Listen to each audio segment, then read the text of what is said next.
So, కొత్త చట్టాలొచ్చి కరెక్ట్‌గా 30 రోజులయిపోయింది. వాస్తవానికి ఈ 30 రోజుల్లో కొత్త చట్టాల ప్రకారంగా చూసుకుంటే అడ్వకేట్స్ యొక్క అభిప్రాయాలు తెలుసుకుందాం. ఇప్పుడు మనతోనే ఉన్నది ఎవరో కాదు, the famous advocate, gold medalist అని చెప్పేసి అనొచ్చు. 11 సార్లు గోల్డ్ మెడలిస్ట్‌గా ప్రఖ్యాతిగాంచినటువంటి అడ్వకేట్ శ్రీపతి షణ్మకుమారి గారు మనతోనే ఉన్నారు. సో, ఈ కొత్త చట్టాల పైన వీరి అభిప్రాయం తెలుసుకునే ప్రయత్నం చేద్దాం. నమస్తే మేడం, బాగున్నారా? బాగున్నానండి. ప్రెజెంట్‌గా బీవీఆర్ ఛానల్ యాజమాన్యానికి ధన్యవాదాలండి నా ఇంటర్వ్యూ తీసుకుంటున్నందుకు. ఓకే మేడం, నేను సూటిగా పాయింట్కి వస్తున్నా. 30 రోజులు అవుతుంది మేడం కొత్త చట్టాలు వచ్చి. మీరేం అబ్జర్వ్ చేసిళ్ళు? అబ్జర్వేషన్స్ అంటే ఏం లేవండి. కానీ కొత్త చట్టాలతోని, పాత చట్టాలతోని అంత యూజ్ ఏం లేవు. పాత చట్టాలతోని చాలా వరకు ఎఫ్ఐఆర్స్ అయ్యాయి. కొత్త చట్టాలతోని కొద్దిగా నాకు తెలిసి ఒక 10, 12 కేసెస్ అయినాయి అంతే. అది కూడా ఏది కూడా రిమాండ్‌కి రాలేదు. ఓన్లీ 41 సీఆర్‌పీ సీజ్ చేసి పంపించారు. ఓకే, ఎందుకు ఇలా జరుగుతుంది అనుకుంటున్నారు?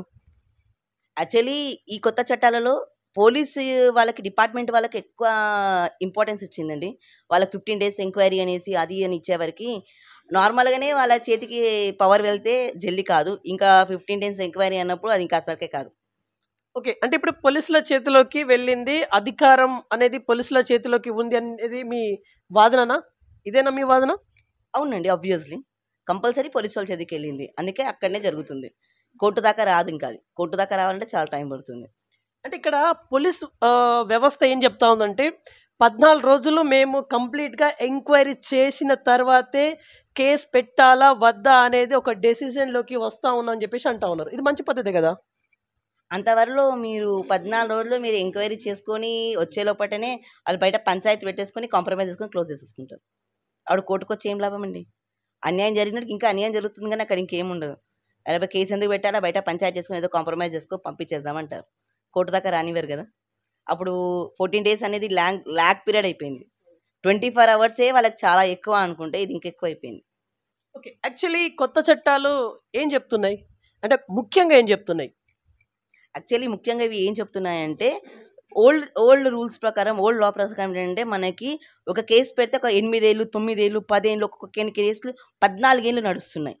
అలా లాంగ్ కాకుండా 3 ఇయర్స్‌లో క్లోజ్ కావాలి. 5 ఇయర్స్‌లో క్లోజ్ కావాలి. 7 ఇయర్స్‌లో క్లోజ్ కావాలి. కొన్ని దానికేమో బాగా శిక్షలు పడాలి. అంటే లైఫ్ అనేది full life time till death వరకు బయటికి రావద్దు. 12 ఇయర్స్, 14 ఇయర్స్, 10 ఇయర్స్, 12 ఇయర్స్. ఒక మనిషిని రేప్ చేయాలంటే వీడికి ఇంత కఠినంగా ఉంటది. ఒకప్పుడు నీకు 30 డేస్ బెయిల్, 90 డేస్ బెయిల్. కానీ ఇప్పుడు ట్రయల్ దాకా బెయిల్ రావద్దు. బెయిల్ రావాలంటే చాలా క్రిటికల్ అన్నారు. బట్ ఇంతవరకైతే ఒక ఎఫ్ఐఆర్ కాలేదు. ఒకళ్ళు రిమాండ్ పోలేదు చూద్దామంటే. ఒకసారి వాళ్ళు రిమాండ్‌కెళ్తే అబ్జెక్షన్స్ ఏమైనా వస్తాయో తెలుస్తది మనకి. ఓకే మేడం, ఇప్పుడు ఆహ్, శిక్షల పరంగా చూసుకుంటే చిన్న స్థాయి నుంచి పెద్ద శిక్షల వరకు ఒకసారి ఎక్స్‌ప్లెయిన్ చేయండి కొత్త చట్టాల ప్రకారం. 41 సీఆర్‌పీ శిక్షలన్నీ అప్పుడు 3 ఇయర్స్ ఉండేటివన్నీ 5 ఇయర్స్, 7 ఇయర్స్ అయ్యాయండి. కొన్ని 5 ఇయర్స్‌వి 7 ఇయర్స్ అయ్యాయి. 7 ఇయర్స్‌వి 10 ఇయర్స్ అయ్యాయి. 10 ఇయర్స్‌వి 12 ఇయర్స్ అయ్యాయి. 12వి 14 లైఫ్ అయ్యింది. అంతే. యాక్చువల్ ఏందంటే కఠినంగా కాదు గానియండి, నడిపే విధానాన్ని మార్చారు. దాని ట్రయల్ విధానాన్ని, దాని ఎంక్వైరీ ఒకప్పుడు ఎవిడెన్స్‌లో టెలిఫోన్ ఎవిడెన్స్ అయినా, మనం ఇన్ఫర్మేషన్ యాక్ట్ ఎవిడెన్స్ అయినా కొన్ని సెకండరీ ఎవిడెన్స్ కింద పెట్టేటోళ్ళు. ఇప్పుడు ప్రైమరీ ఎవిడెన్స్ కింద పెట్టడము, దాని మీద ఇంపార్టెన్స్ పెరిగింది. ఎందుకంటే ఈ మధ్య మనం మొబైల్స్ వాడడమైనా, ఇన్ఫర్మేషన్ టెక్నాలజీలో మ్యానిపులేషన్స్ చేస్తున్నారు కదా! వాటి మీద చాలా తేయడానికి ఇది పెట్టారు. అవి వెరీ ఇంపార్టెంట్‌గా ఎవిడెన్స్‌ని మార్చారు దీంట్ల. ఎవిడెన్స్ యాక్టే. మధ్యలో ఇంకా చాలా చట్టాలలో ఏమి మార్పులంతా ఏం లేవండి. ఓన్లీ కొద్ది మార్పులు చాలా ఏందంటే, అవసరం లేని యాక్ట్‌లు తీసేశారు. చిన్నగా చేశారు. అప్పుడు 504, 511 చట్టాలని సెక్షన్స్‌ని తక్కువ చేశారు. 390 వరకు తీసుకొచ్చారు. అంతే. దానికే లాగైంది అంతే తప్ప ఇంకేం లేదు. అంత మార్పు ఏం లేదు. బట్ ఏందంటే ఏది చేసినా కూడా పోలీస్ చేతికే హ్యాండ్ ఓవర్ అయింది మళ్ళీ. జ్యుడిషియరీ కంటే పోలీసోళ్ళకి ఎక్కువ పోయింది మళ్ళీ. ఓకే మేడం, ఇప్పుడు ఎన్ని చెప్పినా కూడా ఇక్కడ ప్రజలు కరెక్ట్‌గా ఉంటే అంత సక్రమంగా ఉంటుంది కదా! అంటే ఇక తప్పు చేసే వ్యక్తి కరెక్ట్‌గా ఉంటే అంత సక్రమంగానే ఉంటుంది కదా! ఈ తప్పు చేసే వ్యక్తికి మీరేమన్నా చెప్పాలనుకుంటున్నారా?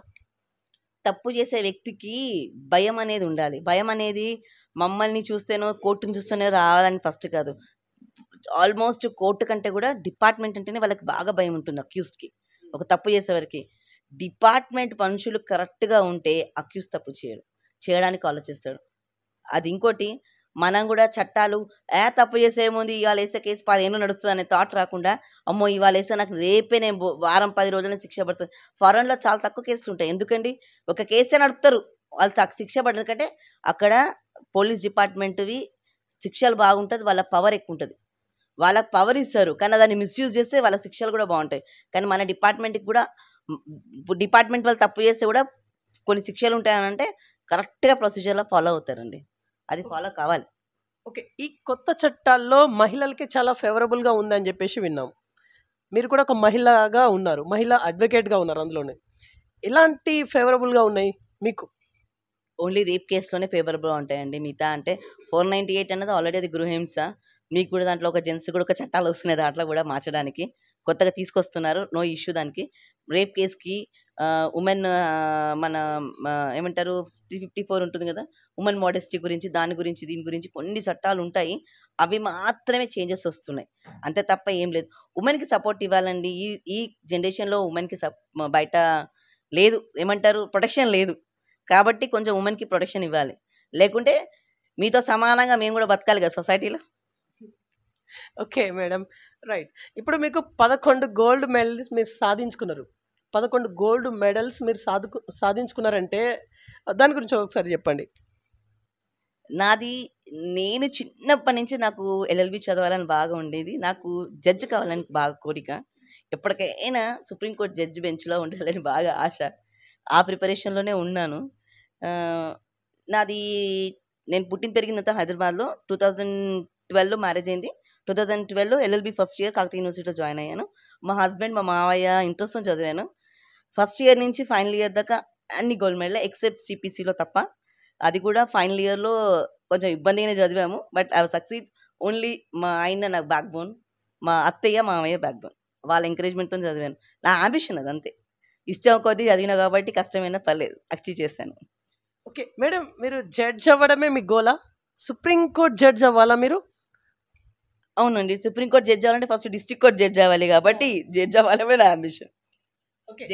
మీ కళ ఎప్పటిలోగా నెరవేరుతుంది అని మీకు అనిపిస్తుంది? అంటే మీకంటూ ఒక ఐడియాలజీ ఉంటుంది నాకు తెలిసి. అయితే ఎప్పటిలోగా నెరవేరబోతుంది అని మీకు అనిపిస్తుంది? మేబీ ఇంకా 2027 లోపల జడ్జ్ అవుతానండి. ఎందుకంటే మా ఆయన ఎల్ఎల్బి ఫైనల్ ఇయర్ చదువుతున్నాడు. మా ఆయన ఫైనల్ ఇయర్ నుంచి ఫీల్డ్కి రాగానే బుక్తో ఉంటే 1 ఇయర్లో కొట్టేస్తాను. ఓకే, ఇప్పుడు మీరు మహిళలకి ఏం చెప్పాలనుకుంటున్నారు? మీరు ఎవరో మీకు ప్రొటెక్షన్ ఇస్తారని కాదు, మీకు మీరే ప్రొటెక్షన్ ఇచ్చుకోండి. మీరు గట్టిగా ఉంటే చాలు, సొసైటీ మీ వెంట పడుతుంది. మీరు ఒకళ్ళ మీద బానిసలాగా వాళ్ళ మీద ఆధారపడడం కాదు. మీరు గట్టిగా కష్టపడితే ఏదైనా అచీవ్ చేస్తారు. మగవాడికి ఆడదానికి తేడా ఏం లేదు. నాకు ఎవరు లేరు, నేను ఒక్కదానే అని బాధపడడం కాదు. ఒక్కదాని కాదు, నీకు దేవుడు 2 చేతులు ఇచ్చాడు, 2 కాళ్ళు ఇచ్చాడు. నువ్వు కష్టపడు, దేవుడిని తోడు ఉంటాడు, అంతే. ఓకే మేడం, యాక్చువల్లీ పాత చట్టాలు బెటరా, కొత్త చట్టాలు బెటరా మీకు? ఈ రెండిట్లలో మీకు బెటర్ ఏది? నాకు ఇంతవరకు అయితే ఓల్డ్ లాసే బాగున్నాయండి. ఎందుకు మేడం? ఇప్పుడు ఓల్డ్ లాస్లో ఏం బెటర్గా ఉంది, ఈ న్యూ లాస్లో ఏం బెటర్గా లేదు మీ ఒపీనియన్ ప్రకారమే? ఓల్డ్ లాస్లో కొన్నిటికి అప్పీల్కి వెళ్ళే, ఎందుకంటే అందరూ తప్పు చేసిన వాళ్ళని కాదు, కొందరు విట్నెస్లను కొనేస్తారు. అప్పీల్కి వెళ్ళే ఛాన్స్ కూడా చాలా ఉంటుంది. కానీ ఇక్కడ ఏంటంటే కొన్ని అప్పీల్కి వెళ్ళినా కూడా వెళ్ళలేని ఛాన్సెస్లో న్యూ లాస్లో ఉన్నాయి. యాక్చువల్లీ ఏంటంటే ఎంక్వైరీ టైంలో అబద్ధ సాక్ష్యాలు పెట్టొచ్చు. అంత లాంగ్ టైం ఇస్తే, అంత లాంగ్ టైంలో ఏదైనా చేయొచ్చు. 1 day can do anything. 1 minute చాలు మార్చడానికి, అవునా కదా? అది దానివల్ల కొంచెం అన్యాయం జరగచ్చు అనే పాయింట్ చాలా ఉంది, న్యాయం కంటే కూడా.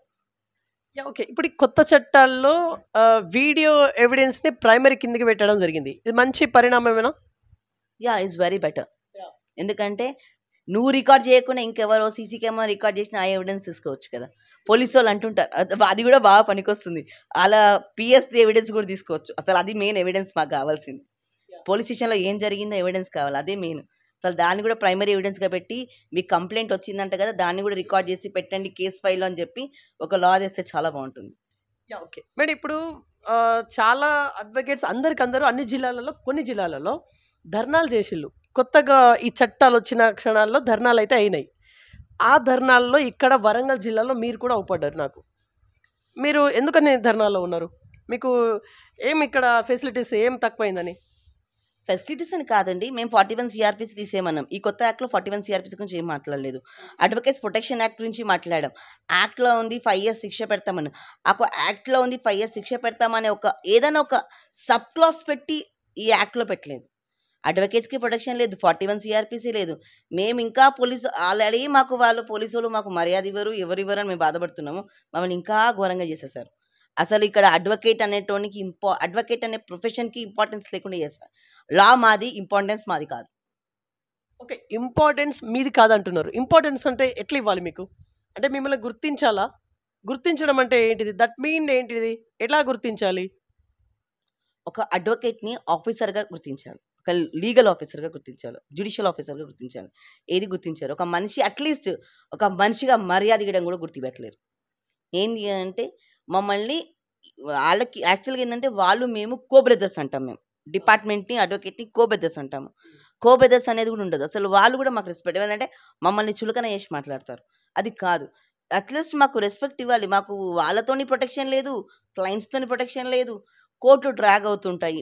అది చెప్పడానికి మాకు లేదు. మేము చెప్పేది ఎవరు నమ్మరు. నమ్మేటట్టయినా కొంచెం లాస్ ఉండాలి కదా! రైట్. మేడం ఇప్పుడు మీరు పబ్లిక్‌కి ఏం మెసేజ్ ఇవ్వాలనుకుంటున్నారు? ఇంటర్వ్యూ సందర్భంగా? లాస్ ఎలా మారుతున్నాయా, మారట్లేదా కాదు. మీరు ఒకళ్ళకి అన్యాయం చేయకండి. ఒకళ్ళ చేతిలో మీరు మోసపోకండి.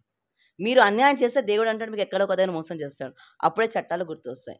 ఇంకోటేందంటే మీకు అన్యాయం జరిగినప్పుడు ఒక్కళ్ళకి లొంగిపోకండి. మీకు అన్యాయం జరిగితే కూర్చోండి. నాకు న్యాయం జరగాలని కూర్చోండి. రూపాయికో, రెండుకో అమ్ముడు పోవడము ఇవి చేస్తే మీకు న్యాయం జరగదు. చట్టరీత్యా మీకు జరిగేది అన్యాయం ఉంటుంది అని మీరు అనుకుంటారు. కానీ మీరు ఆల్రెడీ బయట తప్పు చేసి వచ్చారు. ఇక్కడ అన్యాయం జరగడం కాదు. మీరొచ్చిన రూట్ రాంగ్. మీరు కరెక్ట్ పాత్‌లో ఉండి కరెక్ట్‌గా చేస్తే మీకు ఎలాంటి అన్యాయం జరగదు. కోర్ట్‌లో ఎప్పటికైనా న్యాయమే జరుగుతుంది. కొంచెం టైం పడుతుంది. ఆ టైం మీరు స్పేర్ చేసుకుంటే కోర్ట్ ఎప్పటికైనా న్యాయానికి జడ్జ్‌మెంట్ ఇస్తుంది. ఓకే. కానీ ఇప్పుడు బెయిల్ అనేది అంత తొందరగా రాదు అనేది ఒక టాక్. ఈ కొత్త చట్టాలకు అనుగుణంగా. నిజమా? బెయిల్ ఇప్పుడు అంత తొందరగా రాదా? 7 ఇయర్స్ దాటిన దేనికైనా బెయిల్ కోర్ట్‌లో ఎప్పుడైనా రాదండి. మినిమమ్ 15 డేస్ ఆర్ 3 మంత్స్ అది రూల్ అది. ఇప్పుడున్న పాతదున్న అదే ఒకటే. కానీ ఏందంటే అప్పుడు 3 మంత్స్ దాకా బెయిల్ రాకపోతుండే. ఇప్పుడు 3 మంత్స్ వరకు ట్రయల్ స్టార్ట్ కావాలి. అదొకటే డిఫరెన్సెస్. ట్రయల్ స్టార్ట్ చేయాలి 3 మంత్స్‌లో రూల్ వచ్చింది. ఒకప్పుడు చార్జ్ షీట్ అనేది 90 డేస్ ఉండే. కానీ ఇప్పుడు చార్జ్ షీట్ కాదు 90 డేస్ ఆర్ 150 డేస్ లోపల ట్రయల్ స్టార్ట్ అయిపోవాలి. రూల్ అది కొత్తది. ఓకే. ఇప్పుడు మీకు అంటే సీఆర్‌పీసీ 41 చేంజ్ చేయాలి అంటున్నారు. అలాగే యాక్సిడెంట్ కేస్‌ని కూడా చేంజ్ చేయాలనేది ఒక టాక్ వినిపించింది. ఈ యాక్సిడెంట్ కేస్ గురించి ఒకసారి చెప్పండి. కొంచెం అది కరెక్టే అండి. యాక్సిడెంట్ అంటేనే యాక్సిడెంటల్‌గా దానికి ఆల్రెడీ క్లెయిమ్ వస్తుంది. మరీ 10 ఇయర్స్ అనేది చాలా లెంథీ అండి. ఎందుకంటే అది అనుకోకుండా జరుగుతుంది. కావాలంటే తెలిసి తప్పు చేసే వాళ్ళకి శిక్ష ఇవ్వండి. తెలియకుండా జరిగిన దానికి శిక్షలు పెడితే చాలా ఇబ్బంది. చాలా మంది సఫర్ అవుతారు కదా! అది మార్చాల్సిందే. అది మారొచ్చాల అనుకుంటున్నారు. మేబీ చేంజ్ రావచ్చు ఫ్యూచర్‌లో దాంట్లో కూడా. రైట్. మేడం ఇప్పుడు యాక్చువల్లీ ఇప్పుడు 498 కేసు ఉంది. గృహహింస చట్టం. ఇప్పుడు అందులో భార్య భర్త పైన కేసు పెడుతుంది. కాకపోతే భార్య ఏమో కోర్ట్‌కి రాదు. భర్త ఏమో తిరుగుతూనే ఉంటాడు. ఇది ఇది ఇప్పటికీ ఇలాగనే జరుగుతా ఉందా? దీనికేమైనా మోడిఫికేషన్ ఏమైనా చేసిల్లా? దీని గురించి ఒకసారి చెప్పండి. 498 కేసులో అది గృహహింస చట్టం కేసు అంటారండి. వైఫ్ ట్రయల్ టైమ్‌లోనే వస్తుంది. అంతకుముందు హస్బెండే తిరుగుతున్నాడు. కానీ ఈ మధ్య ఏం జరుగుతుందంటే చిన్నదానికి, పెద్దదానికి 498 చాలా మిస్‌యూజ్ చేస్తున్నారు. అమౌంట్ డిమాండ్ చేయడానికి అమ్మాయి వాళ్ళు. ఏందంటే కేస్ పెడతామని బెదిరిస్తున్నారు. ఎందుకంటే ఫ్యామిలీ మొత్తం మీద పెట్టొచ్చని. అందుకే రీసెంట్‌గా ఆడబిడ్డల పేరు తీసేశారు. హస్బెండ్, అత్త, మామ వాళ్ళ మీదనే అవుతుంది కేసు. కానీ వాళ్ళని కూడా ఇబ్బంది పెడుతున్నారు. ఎందుకంటే వీళ్ళు సంవత్సరాలు వస్తారు. వాళ్ళు రారు కోర్ట్‌కి. వాళ్ళు ఆగిపోతా ఉంటారు. కాబట్టి ఏందంటే దీనికి మోడిఫికేషన్‌గా కొత్త చట్టం ఏదో తేడానికి వస్తున్నారు. మేబీ దాని మీద చాలా ప్రయత్నాలు అవుతున్నాయి. మేబీ జెంట్స్‌కి సపోర్టింగ్ కొత్త చట్టాలు రాబోతున్నాయి. All the best for everyone. ఏంటి మేడం అవి? ఎలా ఉండబోతున్నాయి? అంటే అది జెంట్స్‌కి చట్టాలంటే ఎట్లుంటాయి అవి? అంటే ఇప్పుడు సత్వర న్యాయం జరుగుతదా మరి? ఇప్పుడు మహిళలకే చాలా చట్టాలున్నాయి. జెంట్స్‌కైతే నాకు తెలిసైతే ఉన్నాయా మేడం? ఉన్నాయా? జెంట్స్‌కి ఉన్నాయి. ఉన్న జెంట్స్‌కున్నాయి. బట్ యూజ్ చేయం అంతే. ఎందుకంటే భార్య కొట్టింది అని భర్త బయటికి రాలేడు కాబట్టి. మీరు డిఫమేషన్ కూడా ఏసుకోవచ్చు. కానీ ఏసుకోలేరు. మీరు డీవీసీ ఏసుకోవచ్చు. మీరు ఏసుకోలేరు. ఎందుకంటే బయటకొచ్చి భార్య కొట్టిందని చెప్పుకోలేరు కాబట్టి. ఎవ్వరైనా ఏసుకోవచ్చండి డీవీసీ అనేది. ఒక మనిషి ఇంట్లో కొడితే డీవీసీ. అత్త, మామ ఏయొచ్చు, పిల్లలేయొచ్చు, వైఫ్ ఏయొచ్చు, అక్క చెల్లెలు ఏయొచ్చు. కానీ ఏందంటే వైఫ్ కొట్టిందని హస్బెండ్ ఏయలేడు కాబట్టి అది నడవదు. ఎందుకు మెయింటెనెన్స్ కూడా భర్త ఏసుకోవచ్చు. భార్య గవర్నమెంట్ ఎంప్లాయీ అయితే. ఏస్తారా? ఎయ్యరు. నేను మొగోడిని అనుకుంటారు. కానీ ఒక్కసారి మీరు అట్లా ఎయండి, ఇంకోసారి మీ మీద కేసులు పడాయి. మీరు తయారు చేస్తే. మీరు ట్రై చేయండి అట్లా. లైఫ్‌లో ఇంకో కేసులు పెట్టరు వాళ్ళు ఆడోళ్ళు. అమ్మో! ఓకే. ఇంకేమన్నా చెప్పి ముగించాలనుకుంటున్నారా? ఈ కొత్త చట్టాలకు అనుగుణంగా. Last and final question. కొత్త చట్టాల మీదైతే ఇంతవరకు ఏ కేస్ కాలేదు. కాబట్టి కొత్త చట్టాల గురించి చెప్పడానికి ఏమీ లేదు. మేబీ మేము అనుకుంటున్నాము. అందుకే మారుస్తారేమో, చేంజెస్ ఏమైనా రాగలుగుతాయి అనుకుంటున్నాం. We are expecting some changes in new laws కూడా. ఎందుకంటే కొత్తగా అన్నీ ఏం కాలేదండి. నాకు తెలిసి 10 ఫైల్సే అయినాయి. అవి కూడా అన్నీ 41 సీఆర్‌పీసే. బట్ ఓల్డ్ కేసెసే అయ్యాయి. ఇప్పుడు కూడా నాకు తెలిసిన నేను చేపించిన కొత్త ఓల్డ్ కేస్ లాస్ మీదనే అయినాయి. కాబట్టి కొత్త ఏమి లేదు. బట్ ఏందంటే తప్పు చేయకండి, బాధపడకండి గంతే. ఓకే. ఒక్క క్వెషన్ మిమ్మల్ని అడిగి ముగించేద్దాం. యాక్చువల్లీ ఇప్పుడు ఈ మహిళలు కావచ్చు, ఒంటరి మహిళలు కావచ్చు, వాటెవర్ వీళ్ళకేమైనా సమస్య వస్తే జెంట్స్ అడ్వకేట్ దగ్గరికి ఇప్పుడు వెళ్ళట్లేరు. మహిళా అడ్వకేట్‌నే వీళ్ళు సంప్రదిస్తా ఉన్నారు. దీనికి స్పెసిఫిక్ ఎనీ రీజన్స్? భయమండి. చాలా వరకి రూమర్స్ వస్తుంటాయి గదా! లీగల్ ఏమంటారు ఫిజికల్‌గా బెదిరిస్తున్నారు, సెక్షువల్‌గా హరాస్ చేస్తున్నారని అంటారు గానీ, నిజం ఎంతుందో, అబద్ధం ఎంతుందో తెలీదు. ఎందుకంటే we cannot speak about that. వాళ్ళకి భయం ఉండొచ్చు. సొసైటీ మీద భయం ఉండొచ్చు. Lady advocate దగ్గరికొస్తారు. బట్ మా దగ్గరకొచ్చి కూడా వాళ్ళేం ప్రాబ్లమ్ చెప్పరండి. అవునా? మా దగ్గరకొచ్చి కూడా వాళ్ళు చెప్పేటివన్నీ సగం అబద్ధాలే ఉంటాయి. కానీ ఏందంటే, చాలా వరకండి నేను అబ్బాయిల సైడే ఉంటా కాబట్టి నాకు అమ్మాయిలు చాలా తక్కువ. సారీ. అవునా? ఓకే. సో, ఇది ఇవాల్టి ఇంటర్వ్యూ. చూస్తుండండి BVR TV news. Until then bye. Take care.